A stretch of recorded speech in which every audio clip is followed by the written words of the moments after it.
Alright, we'll start from there. Alright, so that brings you to a download file which is about 400 meg. Okay. I've got a Windows emulator, but you run it, and it's the usual drill, right? It pops up the splash screen, and it takes about 5 minutes to install. And just click through all of the defaults. I don't know if this will work because I already installed it, but accept the license terms. I'll go ahead and put in my name and Clark, take the default directories, take the default products, take the default options, the usual.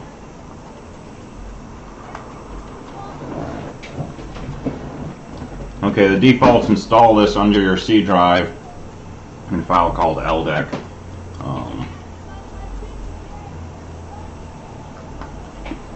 And so while that's running, let's go ahead and look at Lab 7.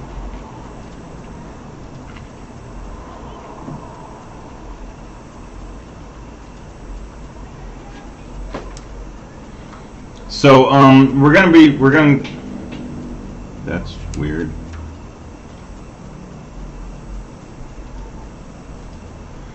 I really think like our technology is getting flakier for some reason. Alright. The rest of the course, we're basically going to be talking about something called Verilog. Verilog is a way that we can describe circuitry with something that looks like code. So you're going to write things that look like programs that actually describe hardware. And most of the next 2 weeks will be spent learning Verilog and working with it and discussing it. But we're going to use this tool called Active HDL by this company Aldec, right? We're going to use this tool to help us explore Verilog. It's going to let us write Verilog, and it's going to simulate the circuits that we describe using Verilog. So what I want to do here right now is just sort of go through the process of installing this software, which we've already seen the download and the install, and get you started on how to use it. Okay, this lab does not go through all of this information, so I'm going to go through it one time, start to finish now, without telling you what Verilog is or how to write Verilog. I just want to go through the mechanics of entering a design and making it work. And it looks like the video is recording, so you can go back to this for reference. So if you're not sure what the bigger picture is of what the heck I'm doing, right, you can ask questions, but that's okay. I'm not assuming you understand Verilog yet. Okay, I'm just going through the details of how we actually use this piece of software. Okay, I'll just leave those checked and say finish, and it's going to open up Explorer, so I'll close that. All right, so let's look at this software. So on my simulated C drive, there's a directory called Aldec, and inside there's an active HDL student edition. The 2 is because I already had this installed and I just installed it again. You'll have just one of these, and underneath there is a bin, and underneath there is the software we want to actually run, which is avhdl.exe. And I'm guessing on Windows you get an icon on your desktop for this. So you want to click that icon, right, or search for it in your menu bar and so on. But I'm just going to run it here from the command line. Okay, so run the program. You'll get a splash screen which says, I understand this can only be used for educational purposes. That's fine because we're students. And you get a window like this. Alright, so this is an example of what could be called an IDE, an Integrated Development Environment. Okay, if you used MATLAB in Engineering CSE 120, that was another IDE. It was a single environment in which you could write code, you could run it, you could debug it, you could look at help pages and so on. This is an IDE for doing Verilog development.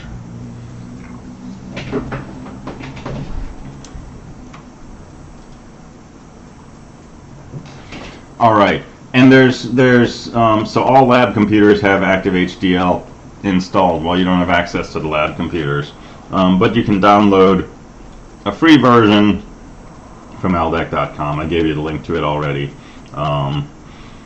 If you download from Aldec and follow the application instruction for installation, it's important to do the following before your first design. So this is a one-time thing. You only have to do this one time after you've installed the software.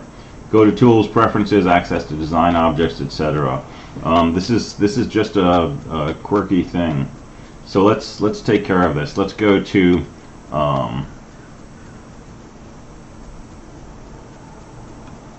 I forgot where it was already. Let's go to Tools and Preferences. So Tools, Preferences, and under Simulation, okay, so it'll look like this. Come down to Simulation, click the little plus sign there. Come down to Access to Design Objects, okay, and normally all of these are going to be unchecked and this will be checked, okay. So what does it say? Uncheck limit read access to design top level signals only. So uncheck that, and then check all three boxes under enable access. Okay, so enable,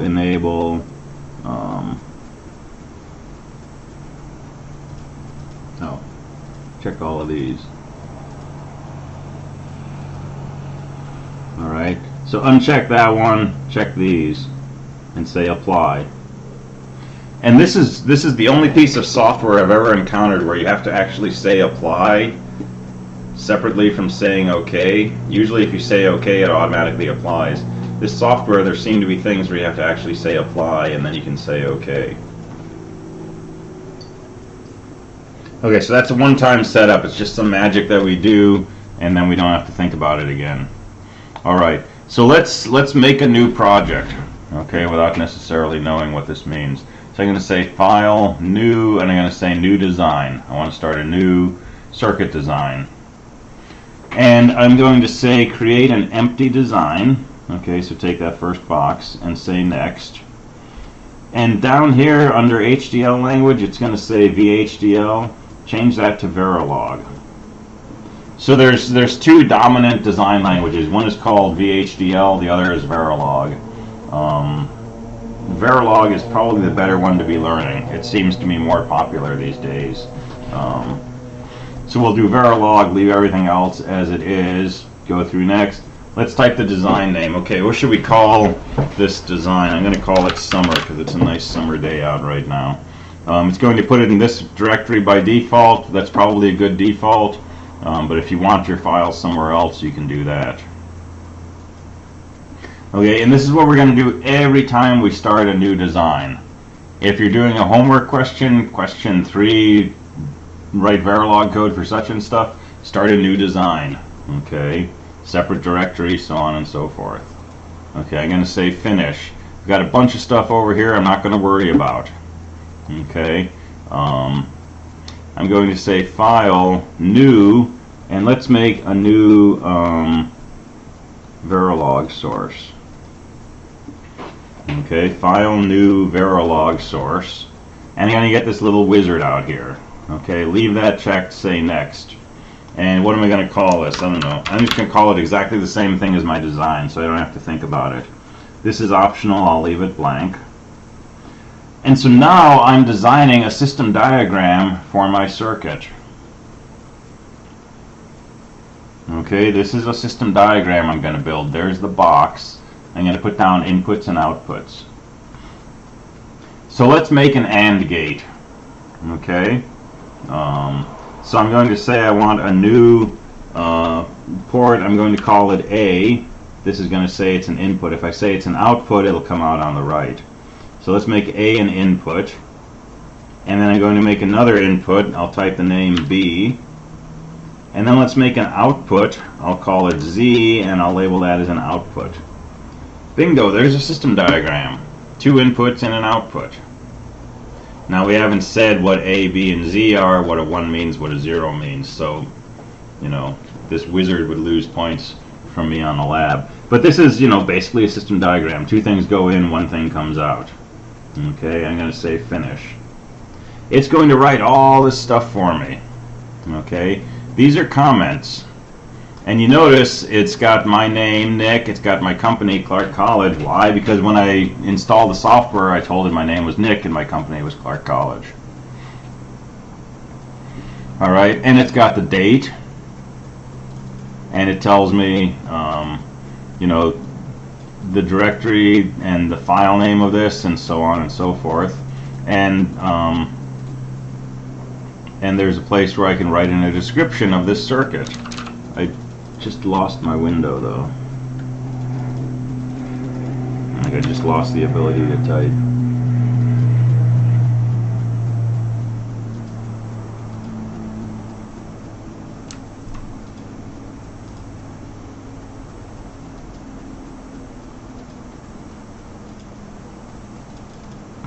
Alright, so hopefully your software won't crash, but mine seems to be crashing right now.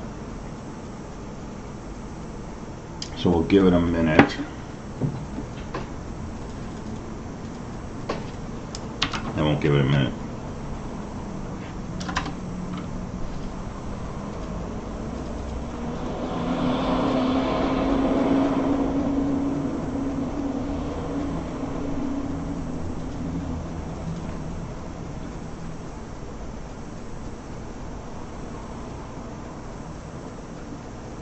So someone says they've been having unstable internet connections and browser crashes, have to restart computer every time I do a Zoom meeting. And the restarts have gotten from 10 to 20 minutes. That's disturbing. Yeah, I don't know what to say about that. I've definitely had more technology issues as of late than typical.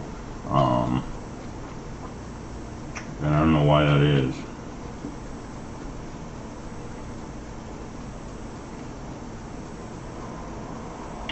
Yeah, try a different browser, I would say. If you're using Chrome, try Firefox and vice versa.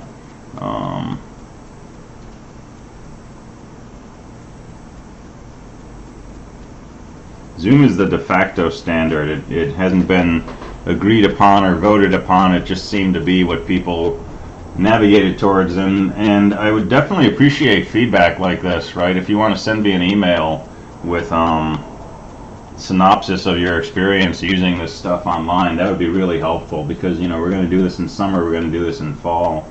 I actually started online stuff using Google. I got their Office version, and that seemed to work really well, but everybody else seemed to be doing Zoom, and my thinking was, let's not have people try to learn, you know, a number of different platforms.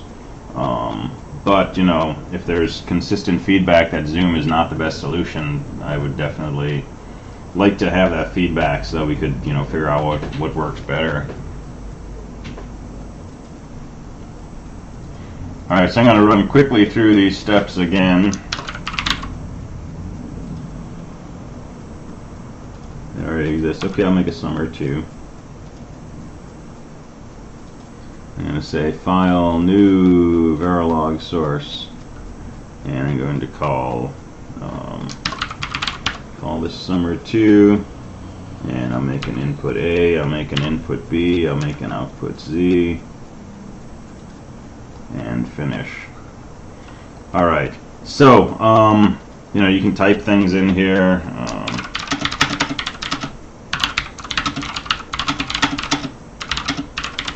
And so on. Alright, so I'm going to write some Verilog code here. I'm going to write a 1-line Verilog module. And I don't expect you to know what this means, but we'll talk about this, you know, either at the end of today or starting on Tuesday. So I'm going to say assign Z equals A and B. Okay, what I'm doing is I'm saying I want to make a module with an AND gate, I want A and B to get ANDed together, and the output gets sent to Z. All of this stuff got written for me. Okay, this says I'm making a hardware module. My screen looks a lot different than yours after you get your AND gate created. Make sure when you do your design, you start off with File, New, Design, and then you say File, New, Verilog Source, because there's other wizards and things like that. So start with New Design and then do New Verilog Source. If you're still getting something different, come to office hours and screen share, and let's figure it out. So this is saying that we're making a module called Summer 2. It's got, you know, A, B, and Z on the system diagram. This is saying A is an input, B is an input, Z is an output. And this one line that I wrote says Z should be the logical AND of A with B. Oh, good, that fixed it. Good. Alright, there's my design. I'm going to come up here under Design. I'm going to say Compile. And if I make a mistake, right, it will tell me. For example, if I did something like, you know, A and B, and I said compile, I'll get an error. And my error down here says undeclared identifier AA. And I can double click on that error and it shows me right where the problem is. Okay, so I fix my typo and I go back to Design and Compile. And compile success 0 or error 0 warnings. That's what we're going to want. So what I've done is I've described a piece of hardware with, you know, one line of code that I actually wrote, and I've described an AND gate, something which looks like this.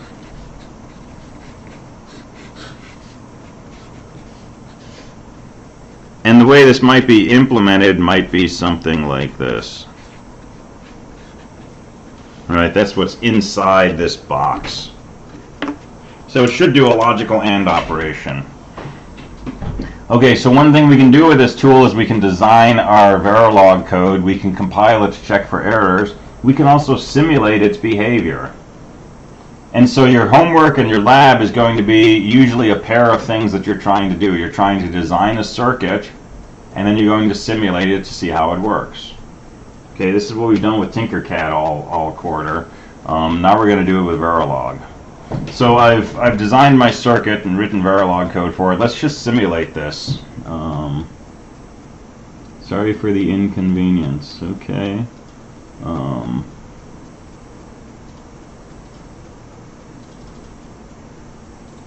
And this is happening because I'm running this on a Windows emulator.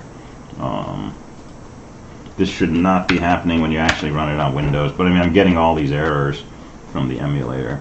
I don't have to write this again. I'm just going to open the project that I already had. So let's open. Ooh.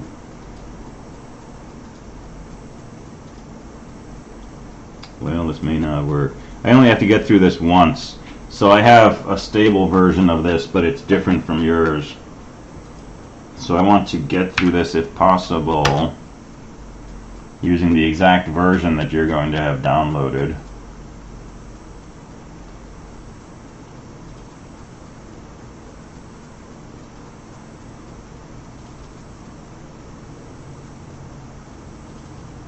Alright, so there's Summer 2, that's where we were. And we had compiled this. And it compiled without any errors or warnings. So let's simulate this. Okay, so here's the steps for simulation. I'm going to say File, New, and I'm going to say Waveform. Okay, don't go to the Simulation tab, go to File, New, Waveform. That starts us off. Then I'm going to go to Simulation, Initialize Simulation. And I'll get a message which says Select Top Level Design Unit. It wants to know basically what our main program is. Because a typical Verilog design, you might have, you know, 20 different files, 20 different boxes, like this. And it wants to know what's the main one that we're trying to simulate here. So click on OK, expand Summer 2, and let's go down here where it says Summer 2 and say Apply. Okay, that makes it the top level module.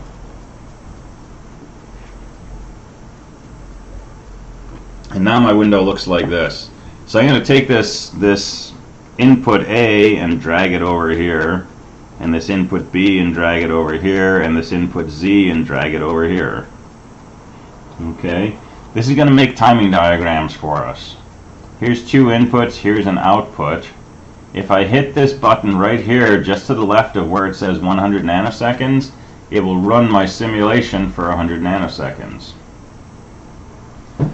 And it's not a very compelling timing diagram because I have a green line right here in the middle, a green line in the middle here, and I have a pair of lines here. This value Z says I don't know what the value of A is. Why? Because A is just hanging out here in space.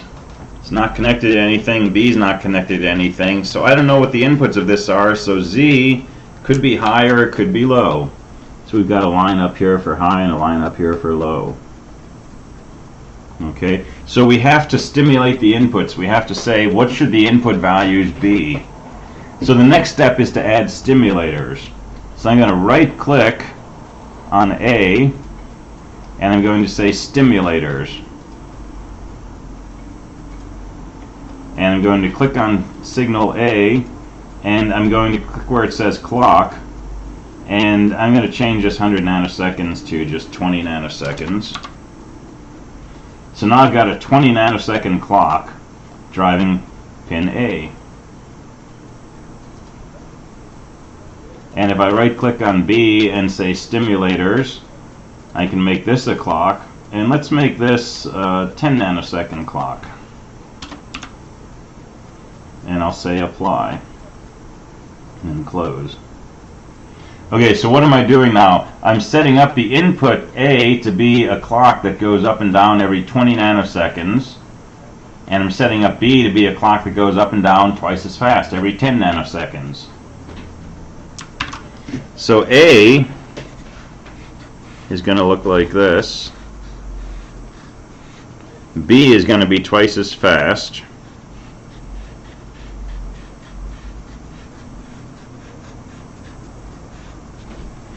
And Z should be the end of these two things. So Z should be high here, and then low everywhere, and then high here, and low through all of this, and high here, and so on, right? Z is only high when both of these inputs are 1.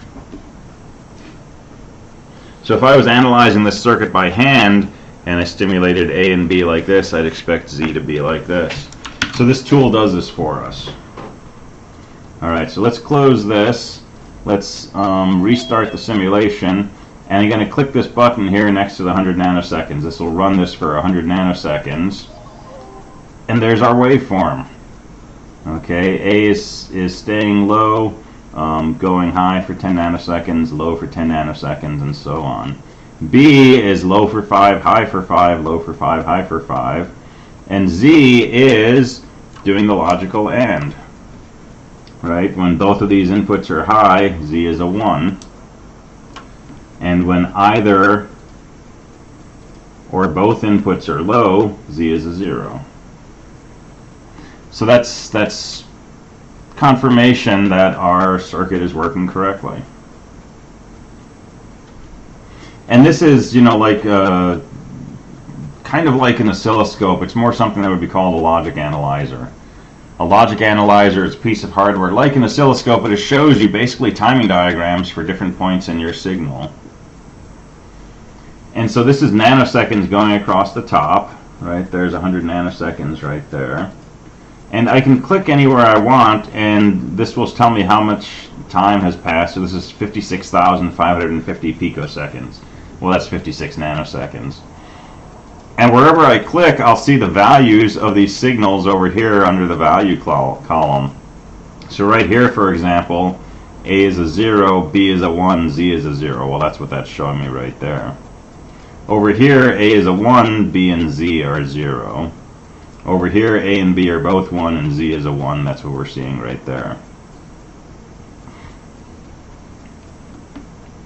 Alright, so that's the kind of process you're going to go through for all of the homework questions, for all the stuff in the lab.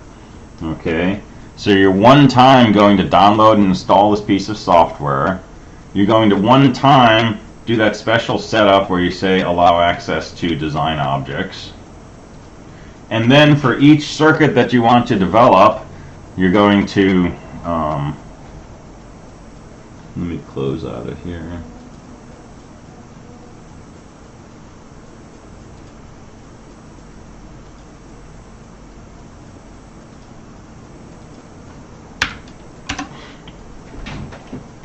For each circuit and design that you want to work with, you're going to start off with File, New Design, create an empty design, pick Verilog, give it a name, finish up, and then you're going to say File, New Verilog Source. And it'll bring up the wizard to let you define the input and output ports, and then you'll go from there. And then after you've finished your Verilog, you compile it without errors, and you'll say File, New Waveform, Simulation, Initialize Simulation. You'll drag your components, your inputs and outputs over to the window, and you'll simulate. Okay, you'll do that again and again and again, and eventually it'll be second nature. And I used to have those steps written up somewhere, and I could not find them in the time I had before class. But you know, different versions of the software, the details change sometimes from release to release. So this is the version of software that you should be downloading, so this should be extremely accurate. Are we only using this to look at the waveforms? So we're using this to compile the Verilog code, right, and then to simulate it, and then to look at the waveforms. That's the main thing we're going to be doing with it for the rest of this course. But you can also use this to design state machines, and if we have time, we'll look at that. Okay, but there's no questions about that in the homework or the lab. But it actually has a state machine synthesizer, and there will not be more of this in 270. This is the only time we talk about Verilog is these 2 weeks in 250. But if you go in the engineering direction, you will definitely do more Verilog in your life, okay? Because, you know, the stuff we've been doing where we make a truth table and K-maps and equations and all that stuff, that's usually not what you're doing on the job. Usually when you build circuits, you're designing them in Verilog because it's so much more efficient, and, you know, it encourages code reuse and things like that. And because if this was a commercial version of this product, we could actually take our design and we could move it into a piece of programmable hardware, and it would actually synthesize a version of your circuitry on a physical piece of hardware. And that's how most, you know, hardware is designed and developed these days, is using Verilog or VHDL.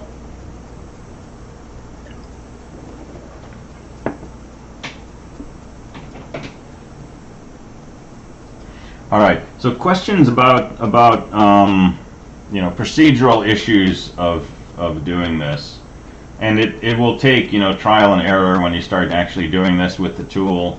And I'll see if I can find a good synopsis that's valid for this version.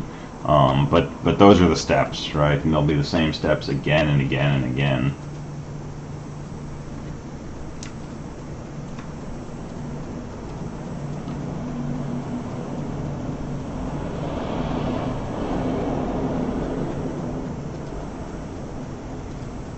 All right, so let's start talking about Verilog.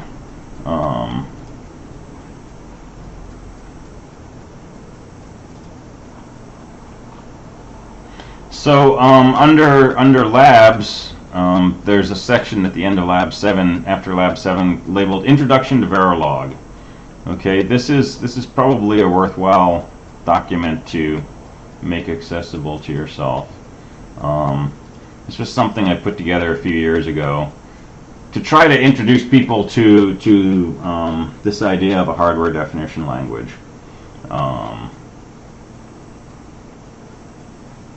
And you can read through this at your leisure, but let me give you some highlights of this.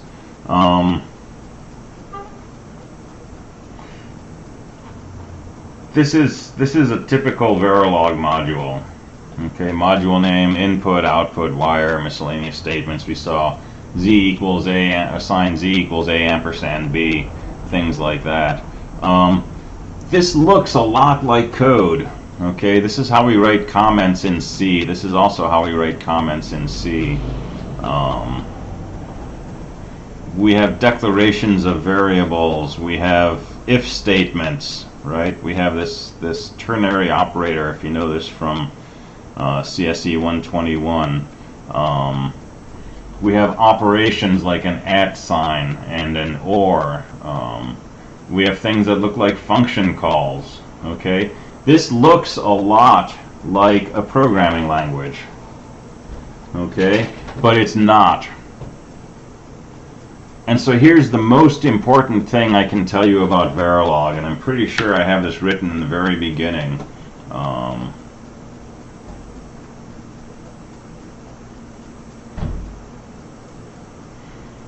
A Verilog module is not a piece of code, it's a description of a circuit. Okay? This is the most important thing I can tell you right now about Verilog. And when I started trying to learn Verilog, you know, I went back to it now and then over the course of a couple of years. And it never really clicked until I understood this one sentence. And nobody ever told me this. It just like, I had to figure this out. So I'm telling you this, hopefully it helps, you know, save a couple of years of trial and error. What does this mean? Verilog looks like C code, okay? When you write a C program, you're saying, here's a sequence of steps. First do this, then do that. Now check this variable, and if this condition is true, do these things, otherwise do those things. Okay, CSE 121, MATLAB. Those are programs. That's not what Verilog is. When you write a bunch of Verilog code, what you're doing is describing a piece of circuitry. Okay? A Verilog module describes a piece of circuitry, not a set of steps. And that's a really fundamental but subtle distinction. So my suggestion is when you write Verilog, think about the circuit that you're describing. Okay, picture in your head, you know, AND gates and wires and OR gates and inverters. That's what you're telling the compiler with your Verilog code.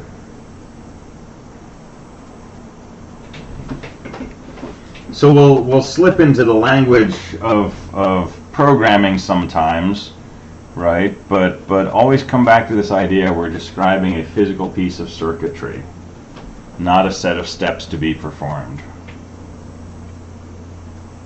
All right, so everything in Verilog is built around the idea of modules. So a module is just a chunk of circuitry with inputs and outputs that we can connect to. So a typical definition of a module begins with module, module name, parentheses, and a list of the things you're going to connect to get in and out of that module. Followed by a semicolon. Semicolons are really annoying in Verilog. Okay, I'll admit this up front. Usually you put semicolons at the end of every statement, but there's some places where you're not allowed to do that. And if you do, you'll get all kinds of errors. So you have to look at sample code and try to mimic the pattern of that. So module, name, parentheses, variable separated by commas, close paren, semicolon. And then we have to say which of these are inputs, which of these are outputs. Well, input A comma B says these two things are going into the module, into the box. And output B says X is coming out of the box. And then wire ABX just says these things are just wires. Okay, you need to connect them to something, and we can read the value of what's connected to this by, you know, looking at A or B. Or we can set the value of something connected to X by setting the value of X. And all of those have semicolons at the end. And then there's the various statements that actually make up the guts of our Verilog module. And then the word end module with no space and no semicolon. Okay. If you say end space module, it will accept it, but it'll do something totally weird. And if you put a semicolon, it'll just yell at you.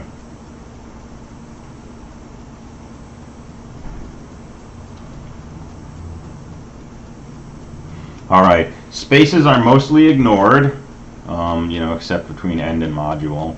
But, I could say A, comma, space B, comma, space X. That's fine. I can indent lines, and we like indenting lines to improve readability. Okay.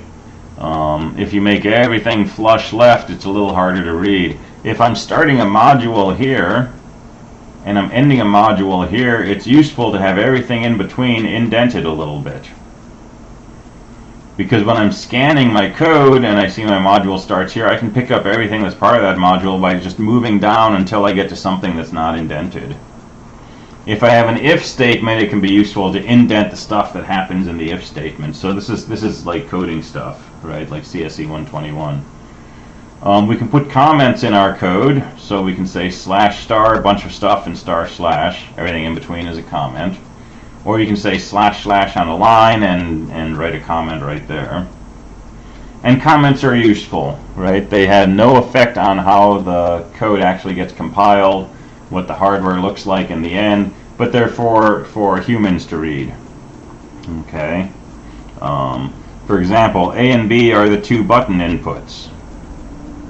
Output X is high when A equals B, else X is low.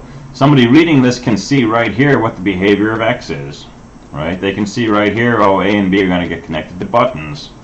Okay. Verilog is case sensitive, so uppercase A, lowercase a, totally different things.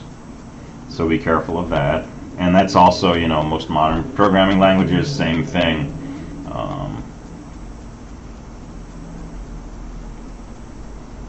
All right, so here's a sample Verilog module, slightly more complex than the one we just did in the software.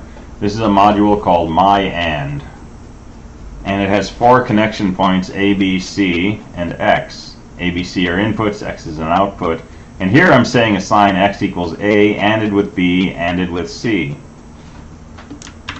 So that looks like this.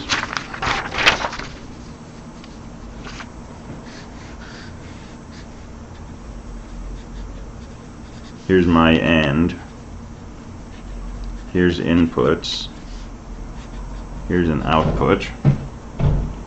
And my logic diagram says take A, ANDed with B, and that with C, generate X.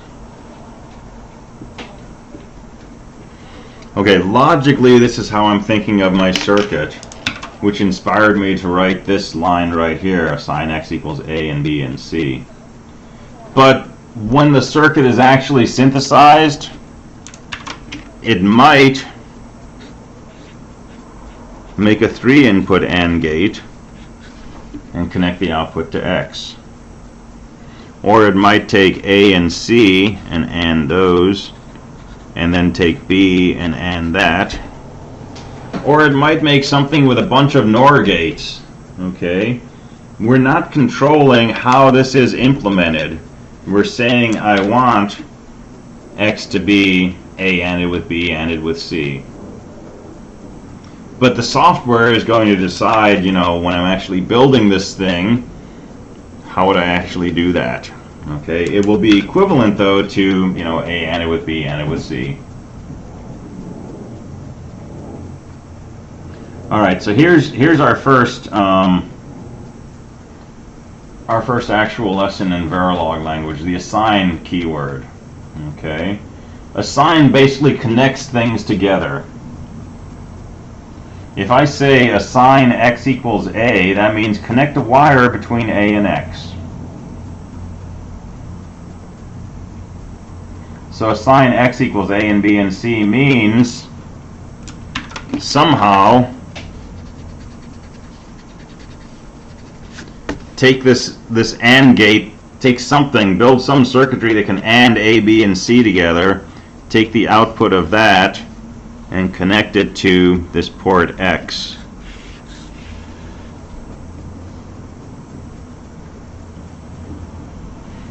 Okay, so assign is saying build a piece of circuitry to do something and connect it to the thing on the left side of the equals sign. All right, let's see. Question: is it possible to make it more specific so the program doesn't just mash together logic gates that could affect the output? You can force it to do things, but we really don't want to, because the reality is the software is way better than humans at actually designing this stuff. And if you come up with a design that works sometimes and doesn't work other times, it's probably not a solid design. It's probably violating some sort of design principles. For example, connecting clocks to something other than a clock output. Or building a circuit where the order in which things arrive at an input affects the value of a flip-flop. So we could make, an AND gate and another AND gate and say connect A and B to this, connect the output to this other AND gate with C, and so on. But we won't actually do that in practice.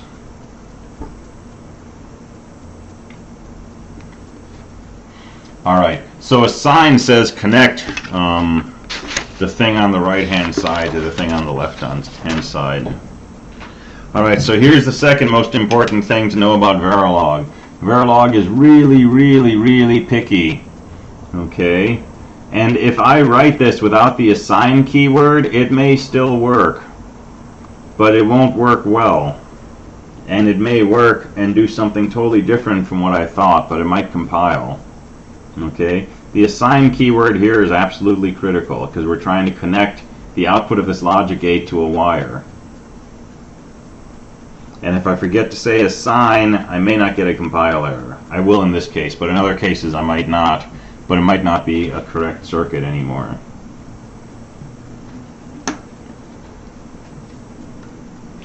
Okay, I don't know if you know the ternary operator. So I don't know how many people have taken CSE 121. And if you have, you've seen this, but I don't know how much it gets used and how much you remember it. But a common thing to do in C, okay, is something like this. If A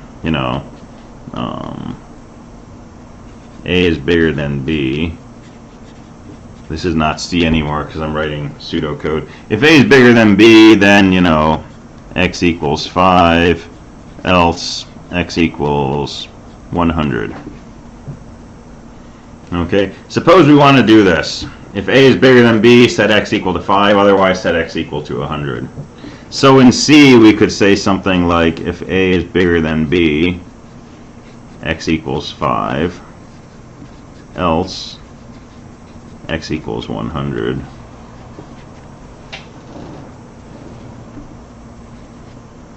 But there's another way to write this in C using what's called the ternary operator.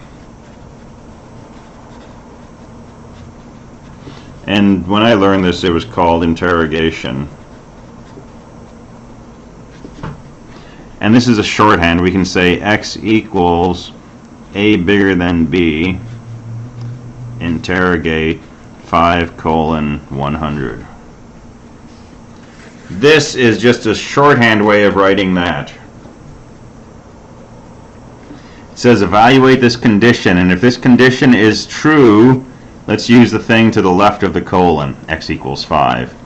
If this condition is false, let's use the thing to the right of the colon, x equals 100.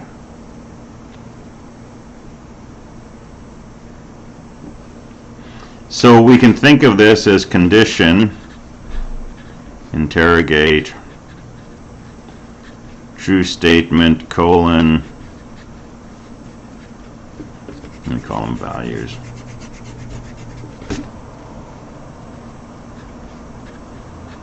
T value, colon, F value. This thing is equal to either T value or F value. If this condition, whatever it is true, this expression is equal to T value. If this is false, this expression is equal to F value.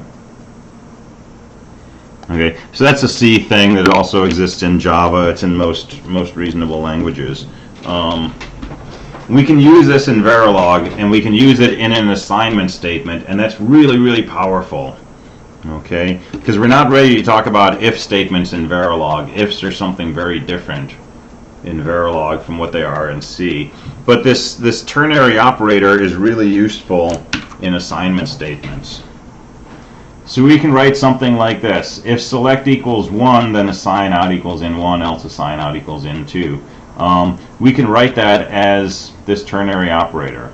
Out equals, parentheses, select equals 1, interrogate in 1 colon in 0. So let's look at that.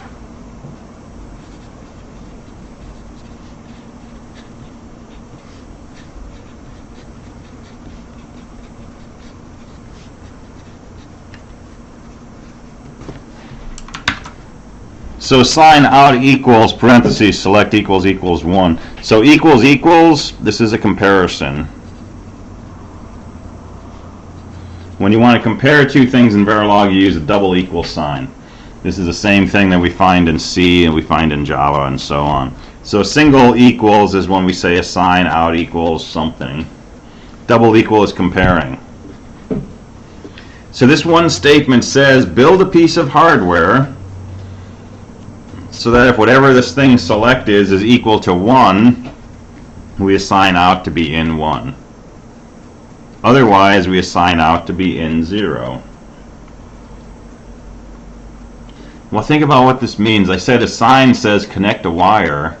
This is saying if select equals 1, we want to take in 1 and connect that to our output. But if select is equal to 0, we want to take in 0 and connect it to our output. So sometimes you want this wire coming from in 1, sometimes from in 0. It feels like this wire changes depending on the value of select. Well, can we build a piece of circuitry that does this? Absolutely.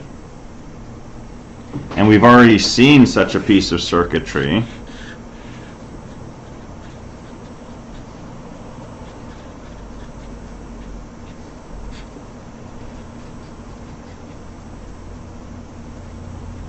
Right? It's just a demultiplexer. 2 inputs, 1 output, and the select chooses which of these inputs gets fed to the output. So we can describe this with this one assignment statement. Now we know we can build something like this.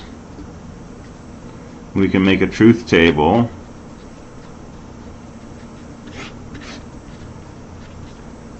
With 3 inputs, 8 rows, 8 different output values.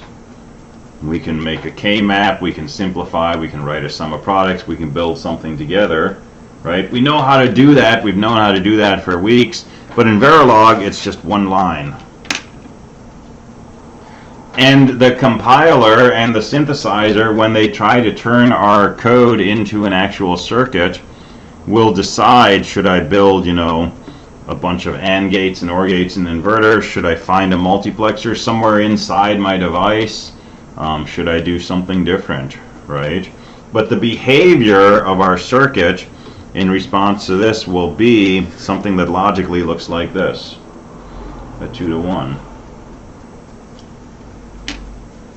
So ternary operator, really, really useful.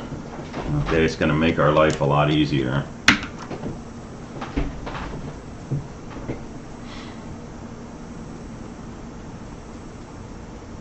Okay, we can build modules and use them inside other modules. I'm not going to spend a lot of time on this because it's not something we're really going to do.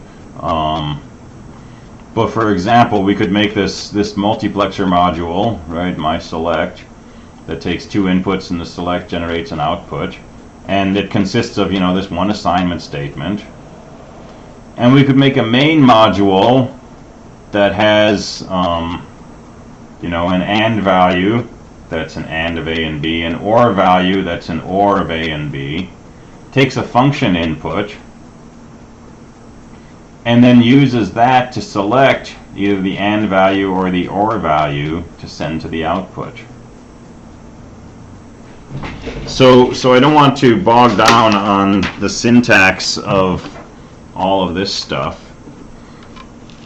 But let me give you an idea of this. Let's take our 2-to-1 multiplexer. Let's have a pair of inputs. Let's AND them.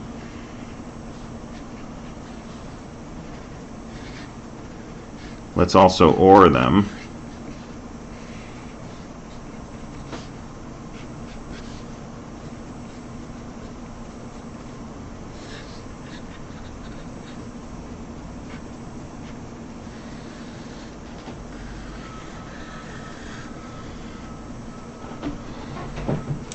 And what I'm doing is I'm describing a module called main. It takes two inputs, A and B. It takes a third input called function, and it generates an output X.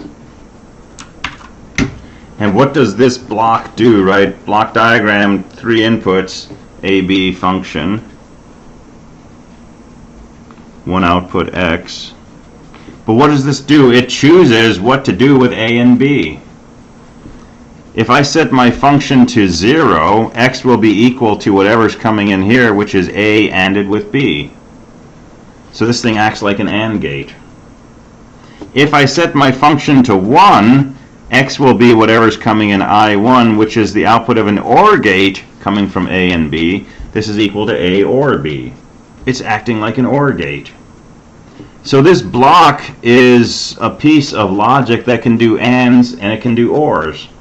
And I choose what I wanted to do by specifying a 1 or a 0 here.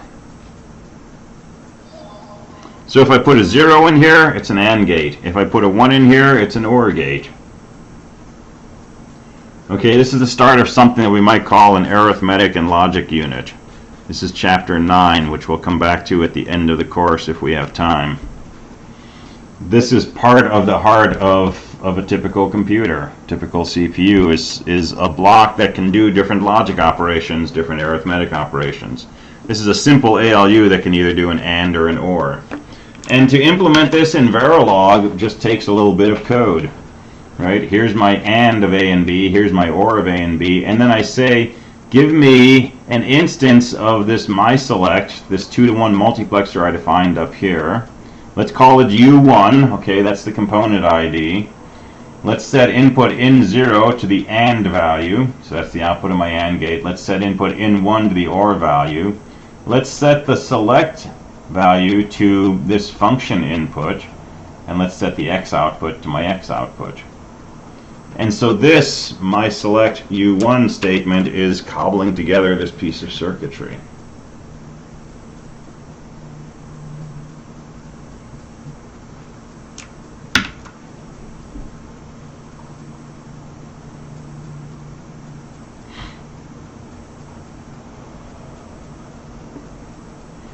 All right, there's nuances you can read in here. For example, I said select equals 1 quotation mark B1.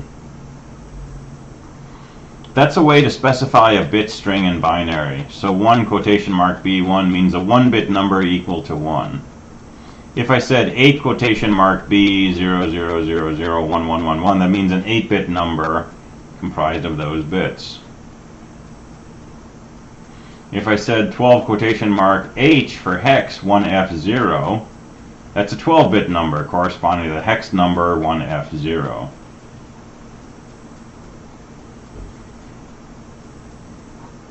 All right, so this is combinational Verilog. This is a way that we can describe building blocks and put these building blocks together and basically do what we do with proto boards, but do it with stuff that looks like code.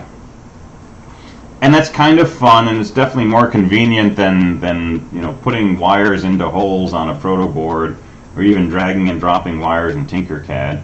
But that's not the magic of Verilog. Okay, the magic of Verilog is that we can describe, instead of the building blocks of our circuit, we can describe the behavior of our circuit. What do we want the circuit to do? And we can ask the compiler to come up with a circuit to do that. And that's where Verilog gets really fun and really powerful. So for example, if we want to add two 2-bit numbers, we know from our previous labs that we can, define a half adder, write its truth table, make k-maps, come up with simplified equations for the outputs based on the inputs, do the same for a full adder, connect things together, and so on and so forth. And we could do that in Verilog. Okay? Well, we can also make a 2-bit adder by just saying assign s equals a plus b. And the compiler understands how to build adders using full adders and half adders and how to turn those into gates and put those together. And this single statement, assign s equals a plus b, where a is a 2-bit number, b is a 2-bit number, and s is a 3-bit number, this will build our 2-bit adder from Lab 4. Alright, so we'll start from there on Tuesday. We'll start looking at behavioral Verilog, and we'll start simulating this stuff in the Aldec tool, and we'll go from there. So keep working on the homework, keep working on the lab 6, and if you cannot get this software to run on your system, if you don't have a Windows machine or a Windows emulator, again, send me an email today, okay, so we can talk about alternatives. Alright, so it looks like it's 83 degrees outside right now, so enjoy the afternoon, office hours at 3 o'clock today if you need to talk to me, and I will see you next time. Have a good one. Have a great day. Thank you, you too.